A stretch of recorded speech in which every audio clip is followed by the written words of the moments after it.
जम्मू में खांसी बुखार की दवा से बच्चे की हुई मौत मामले में हरियाणा औषधि नियंत्रण विभाग ने छापेमारी कर अंबाला में कोल्ड बेस्ट पीसी दवा के सैंपल सील किए हैं। इस दवा का निर्माण हिमाचल के काला अंब में हुआ था, लेकिन जहां जहां इस दवा की सप्लाई हुई वहां भी विभाग द्वारा छापेमारी की गई।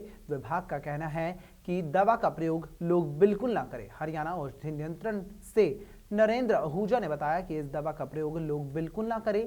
इसमें ऐसे तत्व का इस्तेमाल हुआ है जिसके प्रयोग से जम्मू में बच्चों की मौत हुई है। उन्होंने बताया कि पीजीआई में टेस्ट के बाद जो रिपोर्ट आई उसमें यह पूरा खुलासा हुआ है। वहीं अंबाला से 300 बोतल सिरप मिलने के बाद उसके सैंपल ले लिए गए। राज्य औषधि नियंत्रक हरियाणा, ये मामला हमारे प्रकाश में तब आया ध्यान में जब राज्य औषधि नियंत्रक जम्मू कश्मीर राज्य ने, लतिका खजूरिया, उन्होंने लिखा हमारे को कि ये एक दवा है कोल्ड बेस्ट पीसी सिरप। इसकी वजह से बच्चों को कुछ समस्या उत्पन्न हो रही है और उधमपुर के रामनगर क्षेत्र में, जो कि जम्मू कश्मीर में है, वहाँ इसके रिएक्शन रिपोर्ट हुए और कुछ बच्चों की उन्होंने जो बताया कि कुछ की डेथ भी हुई। तो उन्होंने पीजीआई से इस दवा की जांच करवाई, तो पीजीआई ने बताया कि इस दवा में एक डाई इथिलीन ग्लाइकोल नाम की कोई इम्प्योरिटी पाई गई है, जो कि प्रोपीन ग्लाइकोल इसको बनाने में काम में आता है, उसके अंदर पाई जाती है। उसके बाद